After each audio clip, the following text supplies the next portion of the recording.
And All right. You guys are watching The Honor Show, and we're sitting here with the homeboy Suffer. Also on Instagram, Suffer808. If you're looking for that, I'll put the details down in the description so y'all can find him on there after. He's a dope producer, an artist, and we're going to have a good conversation with him today. How you doing today, man? I'm doing fantastic, man. How you doing? Good. I'm feeling great. Excited to do the interview. Been waiting a little bit to do it. So, yeah, let's get started. So, where did you grow up at?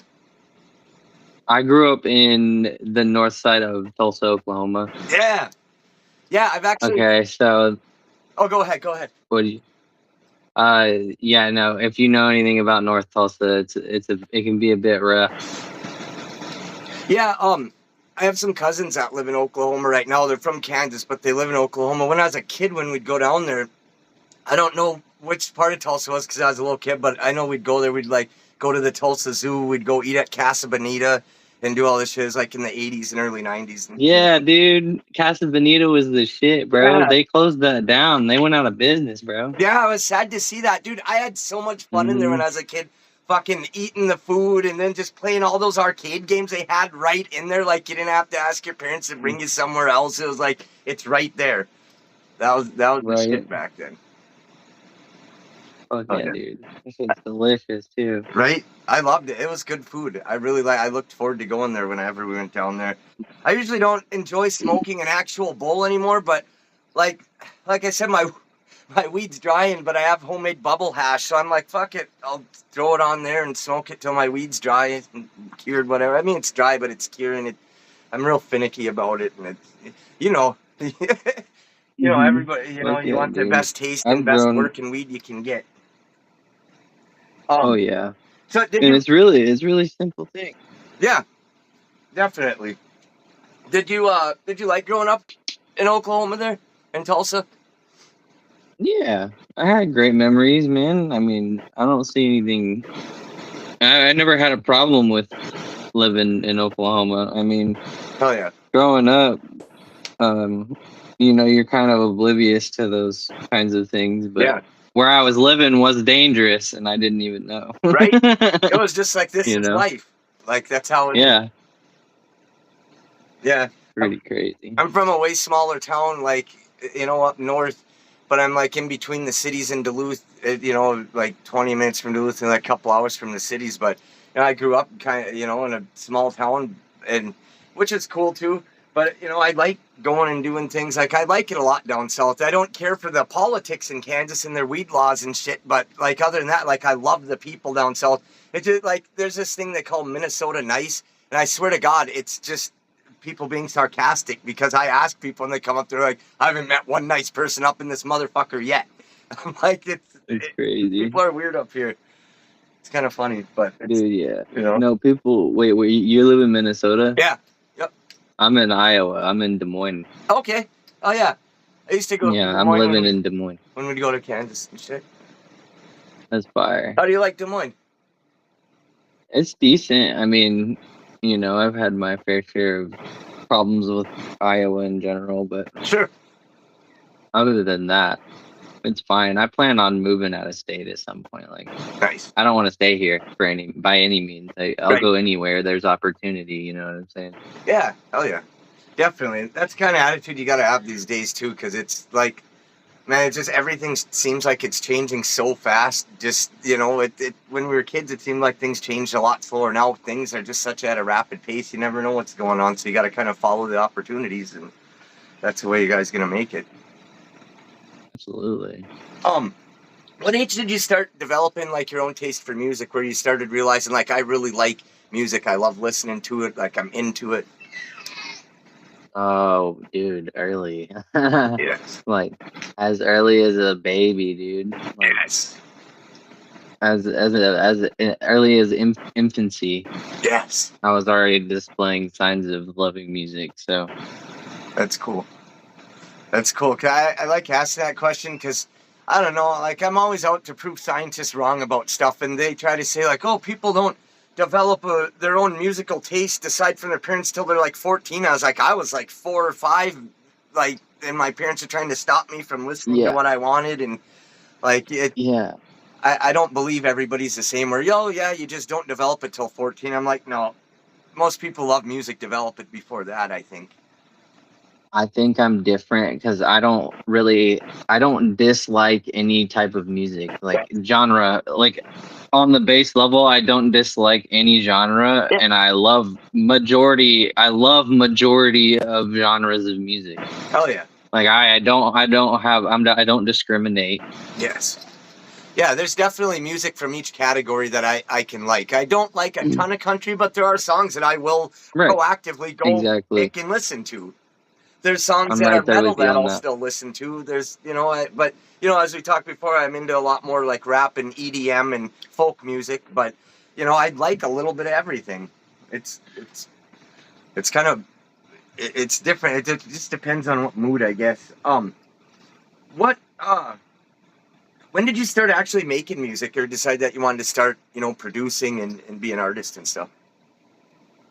So,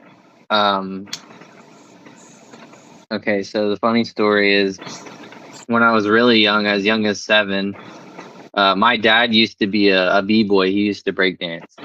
So Oh, yeah. he could like pop and lock and everything. So he taught me how to pop and lock and dance and wiggle my body and shit. So I did that for a long time, and I would win talent shows as a kid. Nice. Yeah. So I was really good at dancing. And then eventually, like it just died off. Like I started teaching other people how to do it, and then I was like, man, I'm getting bored of this. Okay. And then when I kind of crossed over, intersected whenever I moved to this small town in Oklahoma called Oolga. And I had these next door neighbors who, my mom met their mom and she was all like, hey, I got 2 teenage boys if he wants friends. And I go over there and hang out with him for the first time, and he's showing me his laptop with FL Studio cracked on it. And I'm like, what's good? I'm like, what is this? And he's like, dude, I'm making beats. And I'm like, that's pretty cool. Like, I was like, what the heck? And I was like, I kind of want to learn how to do that. Yeah. Hell yeah. And so I started going over there, and I was like, yo, let me try it. You know what I mean? And I would just sit there and mess with stuff. Obviously it wasn't great, but I was still like interested. It sparked my flame, my love for music, making music myself. You know what I mean? Yes. That's awesome. I like how you put that sparked a flame inside you. Like it created something. It made something happen. That's cool. I like that. Mm-hmm. When I was younger, I wanted to do certain things, but it's like just my own mind would hold me back. Like, oh, you like people don't do that. Like it wouldn't be accepted. Now I'm like, well, I wish I would have, but I don't really regret it. It's just that I like to tell other people though, yo, if you feel like doing something, just fucking do it. I don't care what the cookie cutter society thinks you should do. Just do it and be awesome at it. And but there's things I wanted to do and I didn't. It's glad to hear when people actually get that spark, some people will actually follow it. That's cool. That's why you're gonna succeed. Do you have a favorite genre? I know you like some of everything, but if you had to pick one or maybe 2 or 3 genres. My favorite 3 genres, because I can't pick one. No.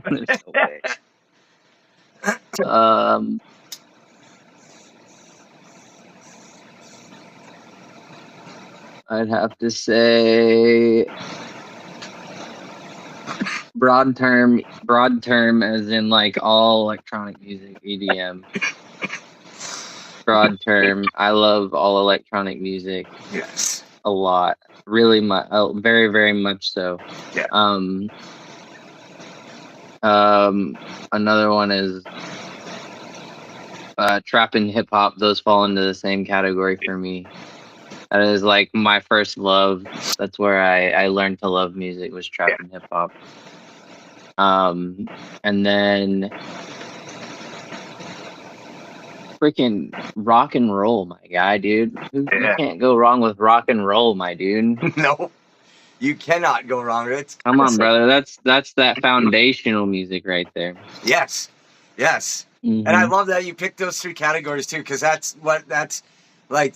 I mean, it's essential. You got to have EDM. You got to have rap. You got to have rock and roll. And I still love the Mm-hmm. other genres, but if I had to pick them to it would probably have to be that, because there's just so many ones where even if a guy says, "Oh, rock and roll ain't my favorite," I guarantee you can still name 100 songs where they're like, "Yeah, I love that shit. That was cool." So it's Mm-hmm. much respect there. Much respect. Absolutely. What which music is the most fun for you to make? Most fun. I guess it depends. Honestly, I've had a lot of fun making like Brazilian funk tracks. I've had a lot of fun making trap music. Certain like genre clashes I've had a lot more fun making. I think like the hyper pop trap stuff is really fun for me. Oh yeah. I'm good at the glitchy stuff. Yeah. Anything really loud and bass heavy, that's like my thing. I was listening to the tracks you sent me. They're awesome, and I was checking out more shit on your Instagram and stuff. You definitely got it, and that's stuff I can listen to, and just keep doing that, because I didn't listen to one where I was like, yeah, I could do it. They were all like, cool. I want to save this. I want to listen to this, and have them in my playlist. Right. So you're doing great, man. Thank you. Yeah, absolutely. What are your goals as a artist and a producer, or artist slash Man, producer?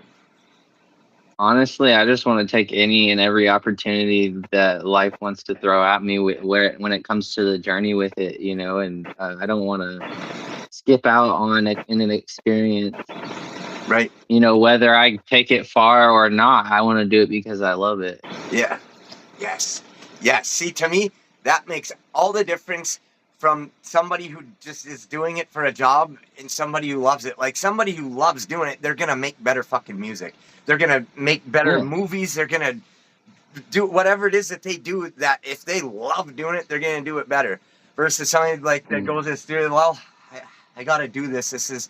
They're expecting this album. I got to come up with something. Like, you love doing it, and that's what makes it. Those are the people I like to listen to when they love it. So. Yeah, dude, I just want to contribute, honestly. I want to get to the point where, I can make a mark. Yes. In something, like, because I know how the music business goes, and I just want to give without expecting anything in return. I want to be of service to people and their souls. Yes, I love that, because music is from the soul, and it goes into people. It's like it means a lot to so many people. And I that really blew my head off. Kind of that answer you get, like, beyond just loving it, just wanting to put something in people's souls and to contribute. That's super dope. Much respect there. That's a lot of people get in it and they love it, but their goals are so much. And I'm not throwing shade at anybody else's goals and stuff, but that's really cool. That's one of the best ones I've fucking heard yet. What has music done positive for your life? Ooh, man, it's pulled me out of some really dark places. Let me tell you, bro. Oh man.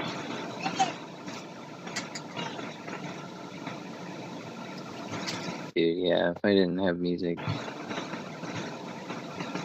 I feel that. I wouldn't even be here right now. That's for sure.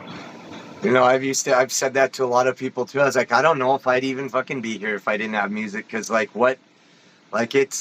been in some real dark places too, and it's like sometimes that's all I had was somebody else like rapping or saying about, like, wow, they went through it too and they still made something of themselves, or they still found happiness. Oh, maybe it ain't that dark. Maybe I can get to her. Just to even get out of bed in the morning. I used to have bad depression. Like I said, I was a drug addict and shit. And now, it helped me get through a lot of that. And it totally can change a person. I'm glad you found music, because we need you. We need people like you. We need artists that love doing what they do. And I'm glad that I was able to do that for you. Yeah, shout out to all my mentally ill peeps. You're very loved and appreciated. Don't give up. Hell yeah. What if you could work with anybody in the industry, or you don't have to just pick one person. You can pick a few people. If you could work with anybody in the industry to make some, back-to-backs or do some features with, who's the few people you'd pick? Man, I don't even know who. I feel like I'm so versatile. I've never really had like a want or a need for. I'll work with anybody, dude. To be honest, I don't care if you're famous or not famous. I don't. Man, if I had to pick anybody, is this like dead or alive? Okay. Anybody you want, from like any genre, anything, any category. Anybody? Yeah, anybody. Dude, wow. Or yeah, dead or alive, don't matter. Sorry, I was thinking something else, but yeah, dead, alive, don't matter. Like if you could just work with anybody. It'd be really cool. It would be really cool to work with. Probably, maybe Yeet. If Michael Jackson was still alive, it would be cool to contribute to Michael Jackson because, like, he's legitness. He's the shit. Oh yeah. Big inspiration for my whole dancing thing that I went through. That was amazing. That's a great memory. Hell yeah. Who else, dude? He's one of the greatest, if not one of the greatest entertainer of all time. Like, there's so many people that I would like. I think might enjoy working with, or like love the experience of working with. Like Metro Boomin, freaking. Dude, it's so hard to think of names. Yeah, no problem. There's so many good people out there where it's hard to just nail down like, yeah, this, and this, Mm-hmm. But yeah, no worries. It's kind of a pretty broad fucking question. Sometimes I ask it and I'm like, well, it's kind of a I could ask it a more a Tribe Called Quest. That would be really good. That would be great to work with. Hell yeah. Yeah. Classic. Fuck yeah, dude. I would love to do some hip hop stuff for them. Yes, absolutely. Fucking classic. Tell us about the name Suffer. Suffer? And like how you came up with it, what it means to you. So my real name is Seth. Right? My mom gave me the name Seth. And then so she used to call me Sethers. She called me, and then it turned into Seffers with an F, right? And then when I got older, I was like, man, because when I got older, I got put in military school, and then I graduated my senior year in military school, and like the motto for the Thunderbird, which was the facility I was in, was one of them was like suffer in silence. So I took that a different way and even a step further and gave purpose to it, right? Yeah. So taking the name Steffers, I just thought of, suffer because of where my paths crossed there. And then for me, it means basically suffer. You suffer for a purpose, and you can make it happen. Yes. Or you can suffer for no reason, right? You're gonna suffer either way in life. Yeah, absolutely. Right? You're gonna suffer in some way, shape, or form throughout your life. But whether you do it with purpose or not is up to you, and that will determine whether you succeed or fail. Yes, I love that, dude. That's it. It's a positive way of looking at things, and you're right. You are going to suffer through life either way. You might as well use it to your advantage and make it as motivation and use it to achieve your goals. Let it toughen your skin. Yes, I like that. Yeah. I like your philosophies, man. You got some good shit to say. I like that. Do you have any advice for like people trying to break into like starting to make music, or what kind of how to even start out? What would a guy need if they wanted to start making beats or doing things? Dude, get you a little, well, whatever's cheaper for you. Honestly, you can get a cheap pre-built PC tower for like $600. Nice. If you don't have that kind of money,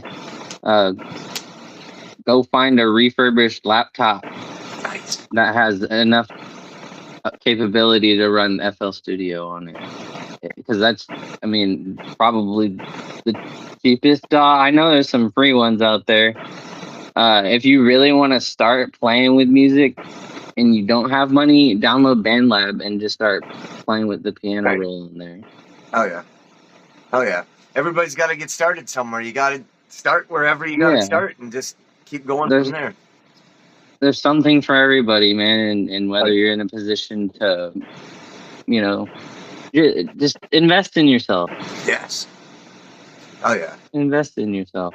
Oh yeah. I like that. If you could perform anywhere, like say, do a big set in front of a large crowd somewhere, like what would be a few venues you'd like to be at? Dude, I mean, I don't even know stuff like that. I mean, I want to go. I can tell you places that I would do it at. Yeah. If they have a venue. Japan, that would be sick. I want to go to Japan. Yeah, they have huge EDM festivals and shit over there. Japan loves the EDM. Europe, Japan and Europe.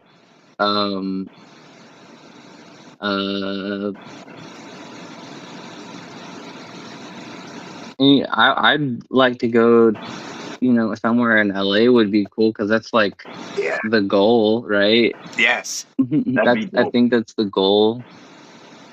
Yeah, dude, all of them places, like they go. I mean, you probably know. I'm just comment. They go crazy on the fucking EDM, all the type of music, but they really.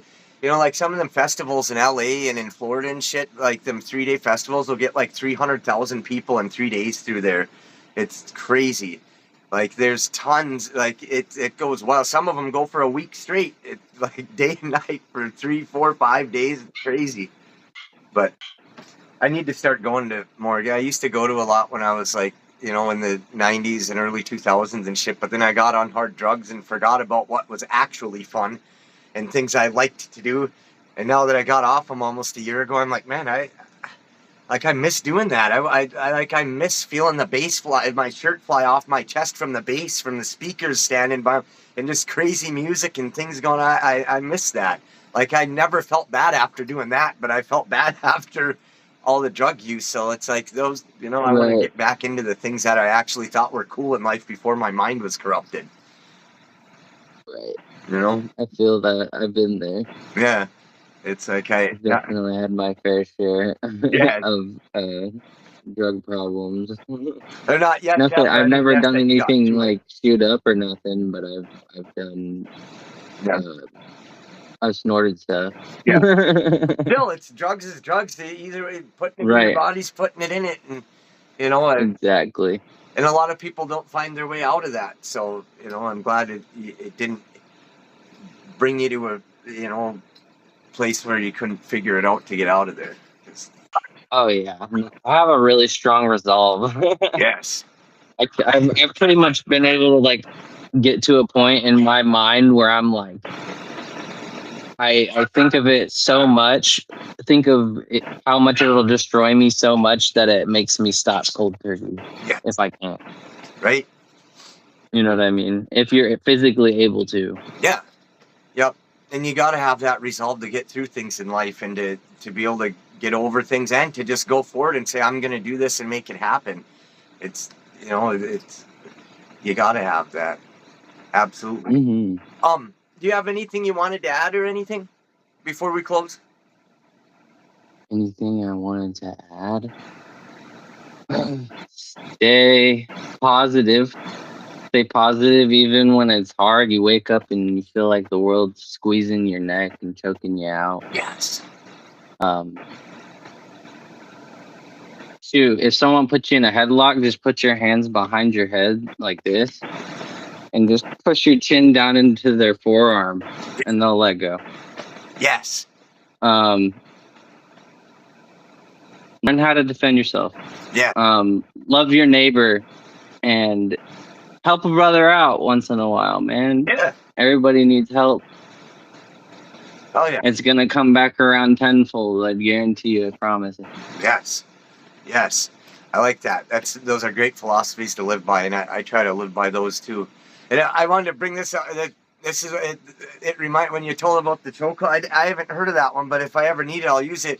The one my dad taught me was going, if somebody's choking you from the front like this, make your fist and go up through them like that, and it'll usually break the hold if you go up through their arms like that, if they're choking you from the front. Yeah. I didn't know the back one though, so yes, good idea. That's a good move, so I'm glad you brought that up. That's the type of shit.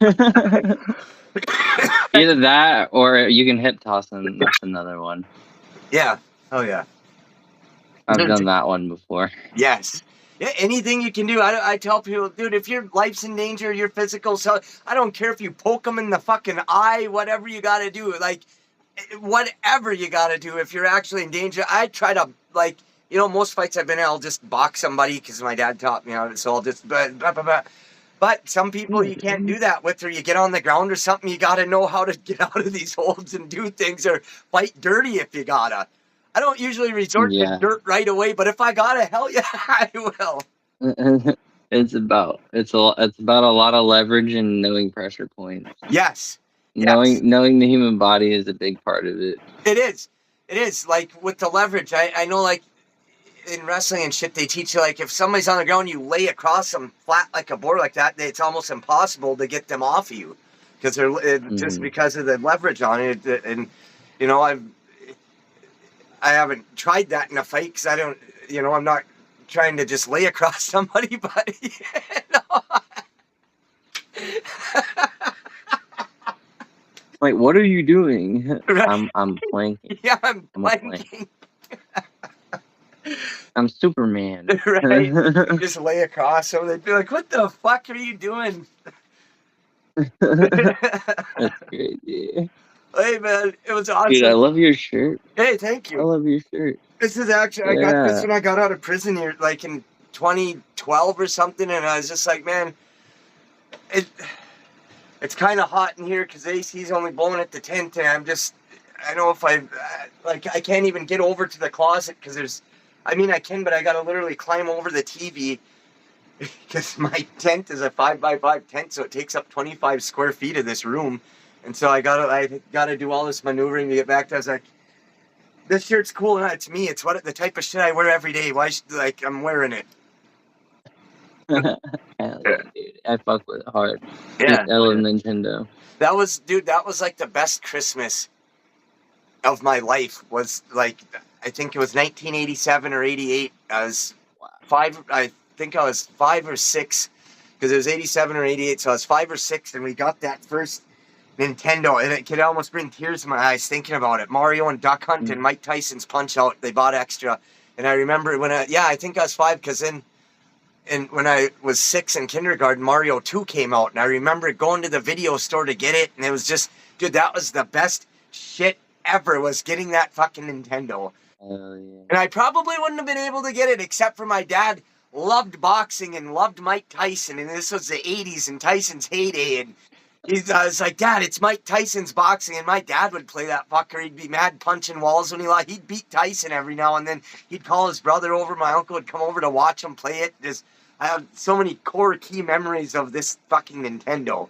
So I'm proud to wear the Nintendo shirt. It's like this was the shit back then. Yeah, video games always bring the best memories, I swear. Hell yeah. I believe they're needed. And I don't like it when my kid sits and tries to play 10, 12 hours a day in there, but I'm like, I think a little bit's needed. It teaches you how to use computers and shit you're going to use and how to do things, and, you know, they're good for, it's good for hand-eye coordination and shit. Yeah, I think what did it for me and what I wish I would have known is, like, doing it too much will, like, burn you out on it. Yeah. And then you'll get like uninterested in it. Yep. That's why I don't like him playing for all day. Because I used to play, even as a grown man, sometimes I'd play fucking 14 hours a day straight. Just do it. Even, like back in 2014, 15, because I didn't get to finish it before I went to prison. So I was playing that goddamn Castlevania Lord of Shadows.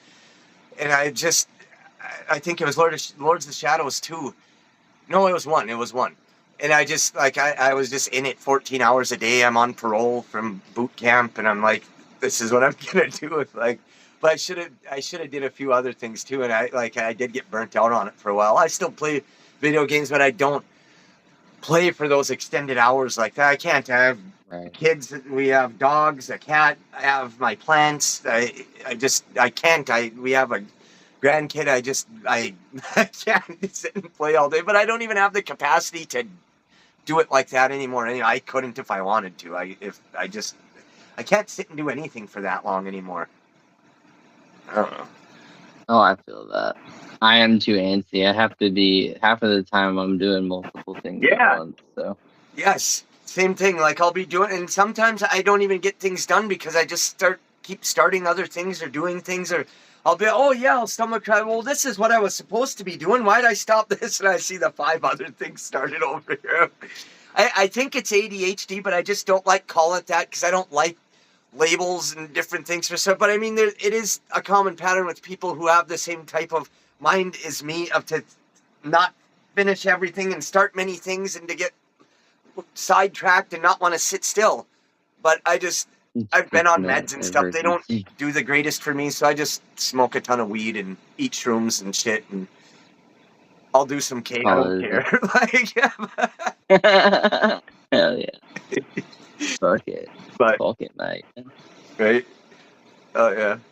But yeah, man, it was awesome talking to you today. I usually keep them right about 25 to 35 minutes if I can, because it seems like people will watch the whole thing more, because that's what I feel like the internet and social media and all this stuff does this to us too, because it's like constant new things, scrolling new things, and there's just so many things popping up on screens. Oh, they can watch this and then this. Okay, I've heard this and I've go. So I try to keep, like, I used to try to go a lot longer, but I figured out that people watch longer when they're like a half hour and shit like that, 15 minutes, half hour. But it's easy to talk to you about stuff, so it went, it was easy to get the footage because, you're cool. I like your philosophies. You've been around, and as far as life, and and the shit you say, it's inspiring and positive, and that's cool. And I think you're gonna go very far, my friend.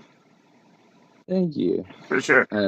I have one question for you. How old do you think that I am? What's that? How old do you think I am? Shit. 25? You're getting close. I'm about to be 28 next month. Wow. Nice. You got really close. Hell yeah. Oh yeah. It's hard sometimes too. Sometimes people are like, wow, I know he's a grown man, but I know he's a little bit younger, but he could be, with this wisdom shit, he sounds like he could be 35. I don't know. But, so I was trying to put a good guess on there. I'll be fucking 44 this year. And like I said, I was born in 82, so like obviously I was a bit older when I was young enough to see the Nintendo come out and Mike Tyson's Punch-Out be brand new in 86, but I didn't get it till like 87. So I played it at my cousin's a year before, and I was like talking about it for a year. Me and my brothers, Dad, we gotta get this, Mom, please.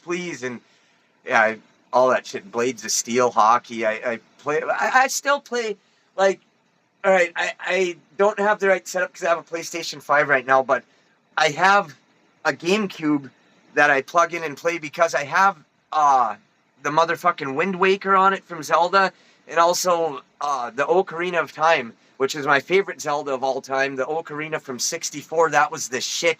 I got that for Christmas. I stayed up all night playing it until I had to go to school in the morning. My mom was pissed. But I got that GameCube because they released that disc for Ocarina on there because the GameCube was late coming out back in like 01. And so to pacify everybody, they released the Ocarina of Time on the GameCube disc with a little bit better graphics. And instead of just a regular version, you could buy the version they only released in Japan with harder castles and everything's backwards on the map compared to what it was in the American version. Yeah, it's super cool. So I played that, but I wish there was something that I can just get and play all those old Nintendo games besides having to go buy old systems. Damn it, it's hard to keep them all working and doing shit. That's also my favorite Zelda game. Yes, dude. My second favorite is Twilight Princess. Yes, dude. I just finished that not that long ago, or like last year, a couple years ago, because I never got it. So, or no, what I have is a Wii. It's a Wii. It plays the GameCube disc and uses a GameCube controller. That's what I have it on. And it uses the GameCube. Yes, exactly. So I beat it on GameCube and I beat it on the Wii. Yes. Yeah, because they did drop it for the Wii as well. Nice. Yes. Yeah, they had a Wii version too, and it was flipped. It was flipped the other way. Yeah. That's the hard version that they only sold to Japan back when it came out, because I don't know, what did they tell? I don't think American kids can beat this. Fuck that! I beat that fucker. I don't stop, and I don't like looking shit up, because back in my day, we used to have to play. The best you could get was a Nintendo Power Mag, or call the Nintendo hotline and have them give you tips. I never even did that. If I could never find how to do something, I'd just ask a friend who maybe, oh yeah, this is what you do. But I'll admit, I've looked things up in my adult life, like how the fuck do I do this? But I try for weeks first, like to where I'm like, I can't do it. The only way I'm going to do it is if I stop for years and it just dawns on me. And I'm trying to do this, but I'll try for weeks, months first before I actually go look it up, because I'll put everything on like the super hard mode if it's got it, and then just die until I get good enough at it where I can do it. Except for not every game I can. Not every game, but I'm definitely a diehard Souls fan too. Like I love hard games. Yes. Hell yeah. Me too. That makes it more fun. I just got done with Ghost of was it not Yokai? That's a new one, but Tsushima last year. I want to get Wu-Tang Fallen Feathers. That looked cool. There's a bunch of cool Wu-Tang? There's a bunch of cool shit. Wu-Tang is good. I recommend. I think that one is a little bit. I don't know. For me, the movement is a little more clunky. Sure. Than most. Like, it's not really fluid. I guess maybe I haven't found the rhythm myself. But that's my opinion. Sure.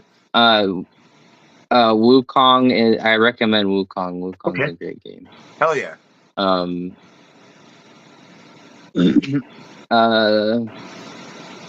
you played Elden Ring yet? Elden Rings, yeah.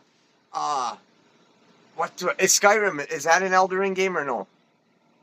No, that's no, it's not a Souls game. There's a lot of Souls games, but no, Skyrim's not a Souls game. Okay, I don't. Or yeah, Elder Souls. I played like one or two. It was super hard. Like there was, I wanted to play it again because at the time I was on dope and I'm like, what the hell? What is this? And I didn't realize I had to just dig this key up or some like thing. And I was like, what am I doing? Like normally I would pretend I'm in real life and just do this shit and eventually figure things out, maybe ask somebody, but I was just too doped up, and I'd like to play those again, because everybody says like those are like, it's almost like a modern day old school Zelda as far as having to figure things out, dig things up, and do shit. And, oh yeah, you know, and I like what that is type it? Of shit. Huh? What is it called? Like Lost Souls, I think, or like 1 or 2 or something. Like I can't remember. I gotta look it up again. Like I said, I saw dope. Now you have to send it to me. Yeah, definitely.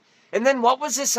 Maybe you know that it was a newer game that came out. It was fucking Lords of Fallen 2 looks good, but I haven't played 1. I'd like to go and play that. I like kind of like dark shit like that, but I also like a lot of fighting shooting games. I've played every Doom that's ever been made since way back, playing Sega 32X and shit, and on computer, and then fucking. I've got the newest Doom, the one where you have the shield and shit with the chainsaw around the shield, and yeah, like it's pretty cool. I like all the Doom games, so I've made it a point to. I don't care how old I am and what's going on. Like I have to play every Doom they ever make, so I can say I've played them all. I love it. Right, that's awesome. I love it when you find a series that you like that. Yeah, and definitely. Take it super far. That's it. Definitely. What's up, old nice dog? My cousin's a huge video game collector. He's Nice. got like literally a whole room dedicated to video games. He's literally got every single console. Nice. Hell yeah. On shelves sitting in his room, and then he's got like just racks and shelves full of games organized. And oh, dude, I'd get stuck he's in got there for autism, years. so shout out autism. I love autistic people. Yeah, one of my I got a little bit. Oh, sorry, I didn't mean to interrupt you. My ADHD, I constantly do that, and I try not to. Oh, you're It's good. just I understand. I've been working on bro. it. Don't sweat it. Well, thank you. I appreciate that. My friend, though, one of my best friends, I've known him almost my whole life since I was a young teenager. I've hit raves with this motherfucker. He used to actually be my dealer and shit. And like, he's got autism and shit. One of the coolest motherfuckers I've ever met. He's the one who taught me how to grow weed. He's cool. I go help him with his weed plant. He's just the coolest motherfucker. Like, what? You know, it's so hell yeah. Shout out, man.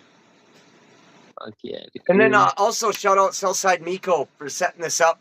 He's one of the coolest people that I fuck with on here, and I've interviewed him, I think, more than once. And, you know, he's pumped interviews to me. I like his music, too. He's a cool kid. And so shout out Southside Miko. I'll put yours and his Instagram and everything down in the description and channels and stuff so people can go right from there and click right to it and get to you guys. So that's fire. Thank you, dude. Yeah. Hell yeah. Yeah, dude.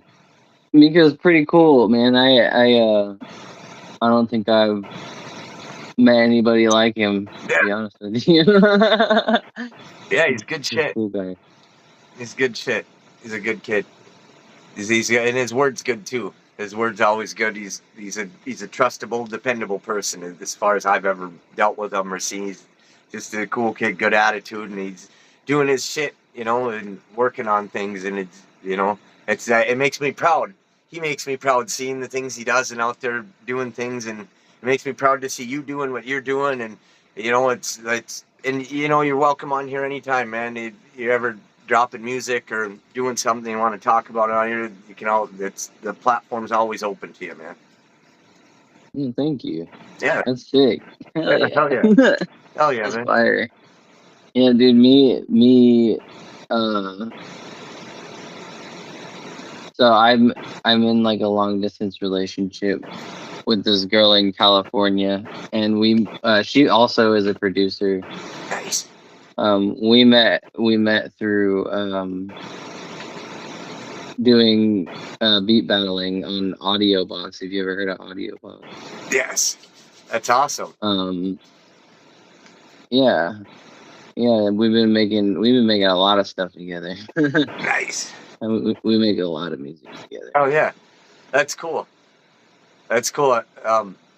It's hard to find somebody that shares the same interests sometimes, that wants to do the same shit. Even when you love somebody, they might have totally different interests and do like it's crazy, and it can work out either way. But it's cool too when you can find something that you both really love doing and shit. Yeah, dude, we'll be sitting on Discord just like we'll be streaming our cookups, and we won't say anything. We'll just be sitting there cooking for hours. Yeah. Yes. And like we'll tune in and be like looking at each other's project, and we're like, oh, I think that you can do this, and then we'll do it, and then like we'll just put input on each other's stuff, and then we just work together. That's cool as shit. That's awesome. That'll probably take everything to a much farther level with both your guys' careers and everything, and your personal life. It'll be cool. Yeah, and we're both like learning from other people as well. Oh, yeah. So we can, like, if I learn something from somebody and I'm like, oh, I can teach you what I just learned. And then if she learns something from somebody, she can teach me what she just learned. Yeah. You know what I mean? Oh yeah. That's awesome.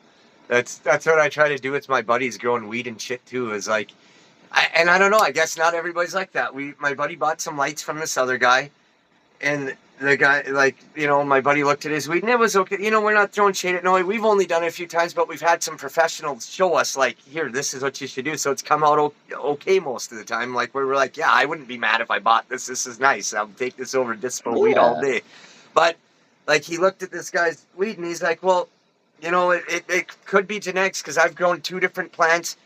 in the exact same environment, same everything, and one's awesome, one's not. So it isn't anything I did. It's just this this weed's better, right? Well, he told him, he's like, well, give you some clones, whatever. It's all good. And he's like, what? Really? You do?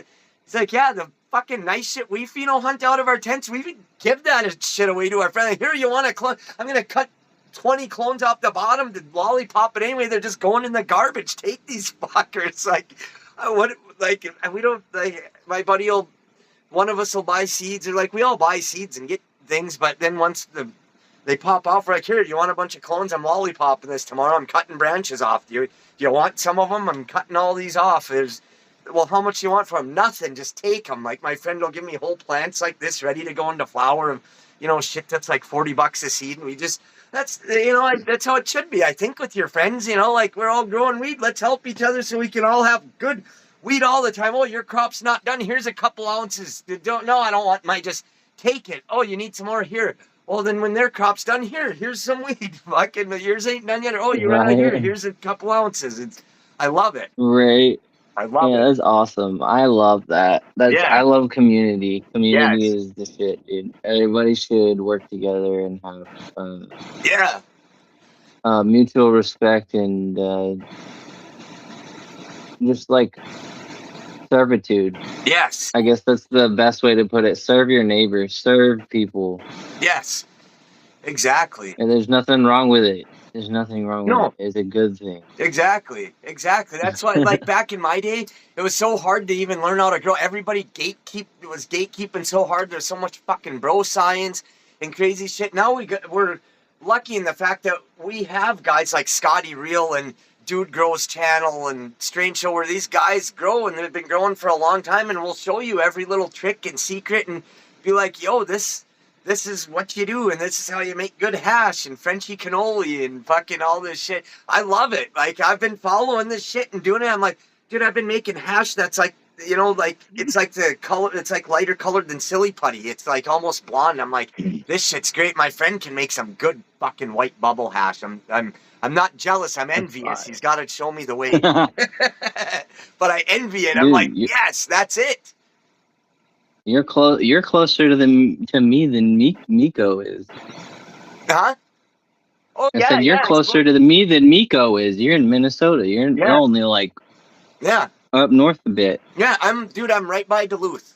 Like Duluth, that's right at the tip of Lake Superior. It's like I'm right there. Nice. Yeah, it ain't that far. Sick, dude. Because Iowa's what, like the border. I know Minneapolis is like almost 200 miles. And it's like a little bit past, it's like, what, 400 miles maybe? Something like that? 3, 4, I don't know. I have to look it up. But it ain't that far. We should link up sometime. We'll fucking smoke some.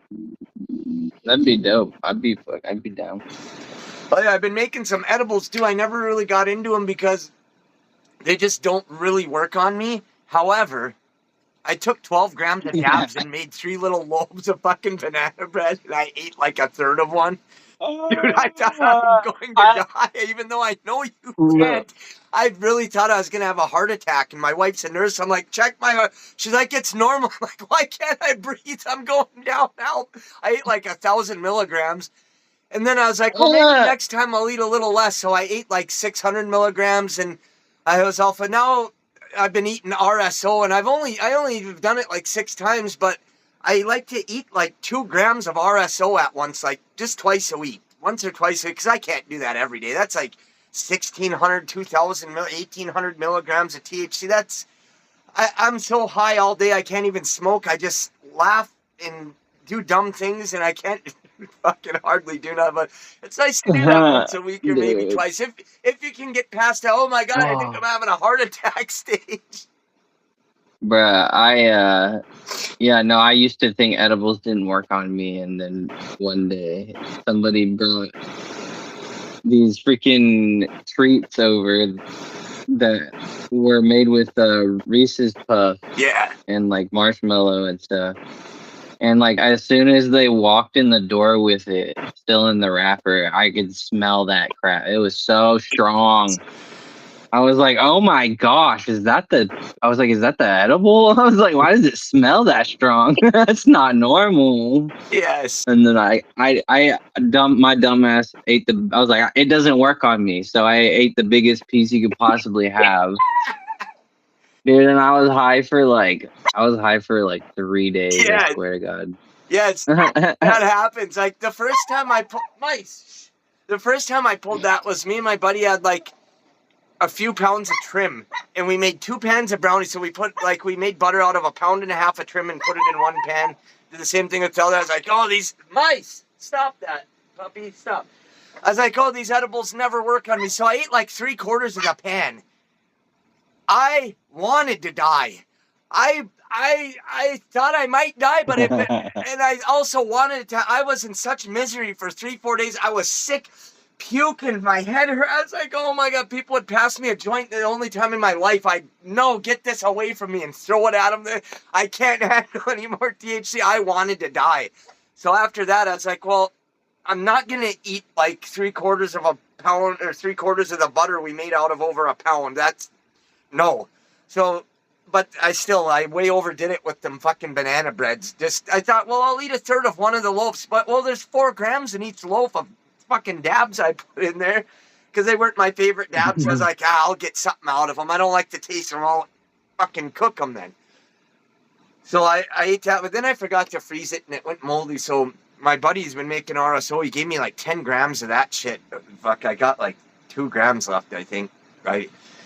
But I started out with 1 gram of it, and then now I figured out I like 2 grams at a time, which, I mean, that's, some people you can give them a 10 milligram gummy and they're to the moon, and I wish I could do that, but it just, I don't feel like I've had enough till I've eaten like 600 to 1,200 milligrams. Then I'm like, there, I'm in. Yeah. It's a bit extreme. I mean, everybody is different strokes for different folks, man. Yeah. And you come from a harder background, so it makes more sense that you would have, like your bar is so much higher. Yes. See, you naturally get it. Already. You get it. I do get it. People think I just do it to fucking like, oh, like what are you trying to prove, or like really you gotta get, but it's like what gets me right where I need to be would probably be way too much for 5 people, and that's okay. But yeah, like you said, I've been to the end of the rainbow. I've been to the very top of the rainbow. It's like when I used to eat acid all the time. I used to eat 10, 15 hits at once because I ate it all the time, like every week. I'd eat acid, and I knew like where I want to go, because like the way it happened was when I was in high school. I was like in 9th grade, and I thought I ate 4 hits, but it was 16. I didn't know what I was doing, and I had to just handle it at school, like my 3rd time tripping, and had to go to work like that. And fucking, after that, I realized, dude, I can eat a lot of acid, and it'll be okay. Like, so I started saying 10 strip is 1 hit to me, and I'd eat 10. The most I ate in a day was 35. It wasn't all at once, but I ate like 15 and then 10 and then more in like a couple hours. But the most ever at once is, I think was 20. But 10 and 15 was usually more common. And I'd go to raves and be candy flipping and fucking doing K on the side and just doing crazy I've shit. done some candy flips. Yeah, so, once you've been to here, just eating 10 or 100 milligrams of edibles ain't enough for me if I want to get really high. Or like, I used to shoot meth and coke and shoot heroin and do dumb shit. And like, I don't want to do that anymore. I don't even think about it. Like, I'm so glad I'm off it. I'm like, oh, fuck, thank God. But I still like to get high as shit on weed and shit and like trip balls. I got these shrooms. They're the craziest shrooms I ever fucking ate in my life. I've been eating them for 30 years, and these motherfuckers, dude, they're called psilocybin natalensis, if you've ever heard of them. I eat like 5 grams of those fuckers, and I see worlds unfold with my eyes shut, and I started laughing and got all these harlequin jesters everywhere. I've never seen shit like that before, and like I said, I'll eat 15 hits ass. I smoked DMT and had ego deaths and seen God himself. But he wouldn't let me see his face. Like I literally met God. But these shrooms showed me like some of the craziest top 3 visuals I've ever had. I was blown away. Very spiritual, deep. I've seen some. Deep, connected, just like wow. And it just had such a clean body feeling. It was almost as if I was eating real good acid. But these visuals were crazy. I'm watching Trailer Park Boys. I usually like doing it outside, but it was cold out. It was winter, and I'm watching Trailer Park. I'm fucking there's eyes all over everything. Just fucking crazy geometry. And then it was like it shifted into 4 types of visuals like the whole time. I was like, they got so intense I'd have to close my eyes, and then that would get so intense I'd have to open them. I didn't know what to do. It was ridiculous. Like, and that's coming from me. And I can't say enough crazy things about those Natalensis mushrooms. Honestly, they're the only ones I want to eat ever again. Ever. As far as mushrooms, like psilocybe cubensis are great. I like apes. I like Melmax. I like Enigma. I like all kinds of those. But honestly, after I eat these Natalensis, it's just like it's now I've been there. So here isn't going to cut it for me because I've been here and I know what they can do. So I just want these now. Or I heard the ochres are pretty close too. They're from South Africa, the Natalensis. So they were only discovered in like 95. So basically, there's still like a lot of people haven't heard of them. I never heard of them until recently, but they're still like the new kid on the block. So I'm trying to tell everybody I can. Yeah, Natalensis. And I guess they're really easy to cultivate. They basically eat trichonoma, which is the blue-green mold that gets on everything, food and fungus shit. That's like the main enemy of growing mushrooms is the trichonoma. So like these Natalensis literally eat this shit. Are you by chance like into mycology? I had it going for a while, and then like I was on drugs. But like 5 years ago, I'll send you some pictures. I got some nice. Yeah, this guy knows some shit. But yeah, this guy knows some shit, Dad.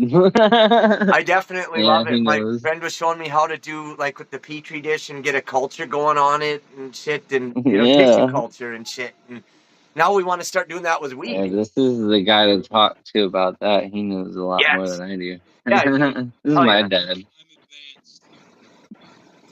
How's it going? Yeah, and he's about to be 44. Yeah, nice to meet you, sir. Yeah, man, we'll have to get together and talk sometime and shit, for sure. Oh, definitely. Definitely. Some secrets. Yeah. I'll send you his profile. Yeah. Definitely. I've got some genetics you might like. Yes. Oh yeah, much appreciated. You guys can try some of my weed and my hash and shit too, and some of the weed my buddy grows and shit. Like I said, we just basically give it away to our buddies. Mike. Sweet. Hell yeah. I want to get back into mycology and shit too, because I had a lot of fun doing that. Those were so fun to watch them start to pin and come up and like getting them right at the veil. Right when the veil breaks or starts to. And, obviously, if I want to get spores, I'll let them open up a little more. But fucking, goddamn. This guy sent us these spores on, I don't even know. He sent it, we don't know the exact strain, but he called them 14s. Them motherfuckers, when they were wet, they were like this long. Like, I had my buddy put them up on his head. They looked like antlers. They were just some of the biggest, craziest. And they were really potent and shit. But I really want to start getting into some of the, like I said, the Natalensis or the ochres more. And then I'd like to try some of the wood-eating ones too, but like, I guess, I don't know, my buddy is telling me that if you eat enough of those, it's like, you can go into paralysis and shit with some of the psilocybe mushrooms that like live off of wood and different things. I'm like, I don't know about that. I know the Natalensis are great. I heard the ochres are great, but. That's pesticides. I mean, not pesticides, but parasites. Oh, okay. Activating from that, so you have to actually cleanse them before you eat them. Boil them before you eat them. Drink the tea. Hell yeah! See, this is why I'm glad this is why I like to talk about things and bring things up, because this is how you learn. I don't want to like. If I gotta, I'll read shit off somewhere, but I'd rather talk to a human who knows, because that's how I learn. And by doing things hands on. Somebody can explain shit to me a million times. Like my dad showed me how to drive the tractor when I was a kid. I can't figure it out until I just start doing it and going through the motion. And then I'm like, well, this does this. Why? Then I start looking into the whys and I can get better at it. And it's just how I got to learn. Yep. Trial and error. Yep, exactly.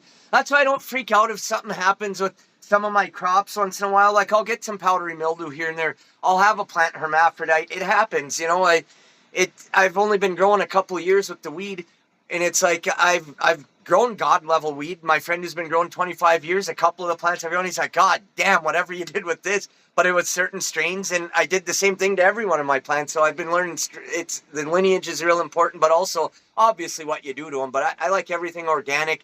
I got living soil. I fucking save it and amend it after. Me and my buddies just throw it all in a thing. He amends it for us. I give him a few bucks and take it back. And, you know, and like I was telling Suffer here, if we, you know, we'll get a bunch of expensive seeds and some of us will pop them and be like, dude, this one's a winner. You want it, and give each other just whatever clones we want for free. Oh, I sprouted too many. You want a bunch? Here's 8 fucking plants that are ready to flower. And we don't want $1 for it. We're buddies, you know? It's just like, but I mean, like, it's the other things obviously we pay each other for, but when this us with the growing the weed, we're like, nah, here, this, you know, because sometimes I'll run out and he just got his crop in and he'll just give it to me. He'll run out, I got my crop, I'll just give it to him. And, you know, it works out nice like that. But that's how we learn too. We're showing each other shit like, dude, this worked really good for me.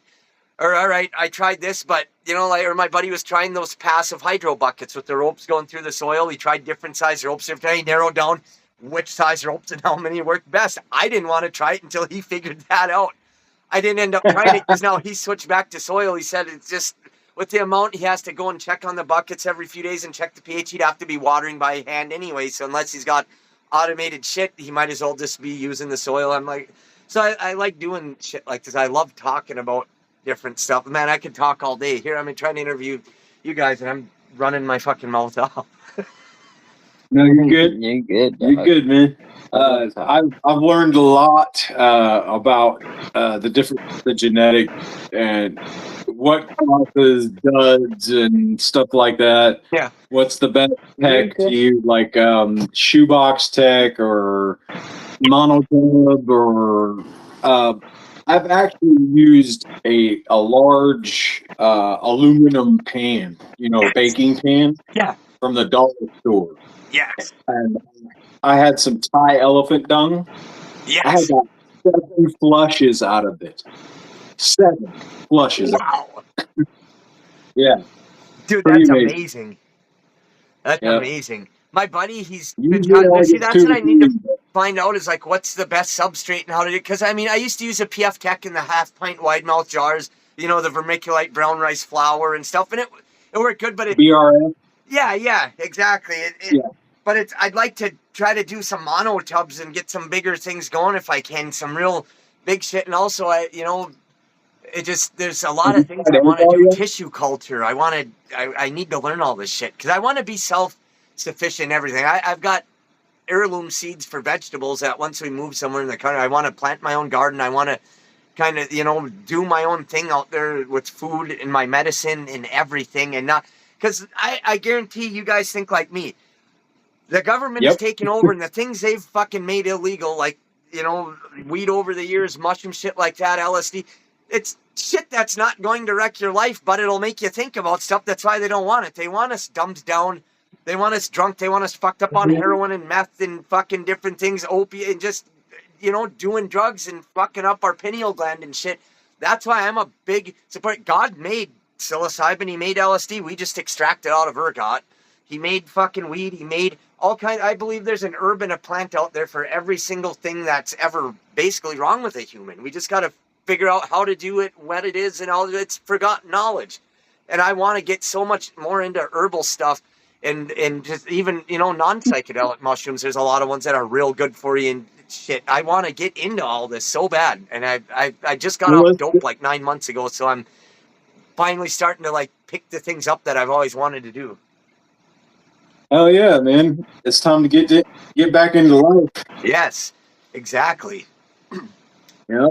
I wasted enough time doing that other shit. Like, your son's a remarkable person. He's a great fucking producer. He's a great artist. He's got great philosophies on life and about, you know, just being a lot of the shit he said blew my mind. I interview people all the time. I've done hundreds of them, and like he said, some of the best shit I've ever heard. Yeah, that's my son. Yes. Hell yeah. I know you're a proud dad, definitely. I have a 16-year-old son, and we have like when I got married to my wife, now I have some other kids too, and I'm proud of all of them. And it's cool to have kids that you're actually proud of and are like, this is a good motherfucker right here. This is a good person. I'm proud to say that this is my kid. Like, it's cool. Yeah, definitely. We're a lot alike. Yeah, definitely. I'm gonna have to walk this little doggy. She keeps jumping up on me, and that's her signal. She wants to go out. But it's like I said, it's a pleasure talking to you guys, and it was an honor to have you on the Honor Show, and it's an open platform for you anytime.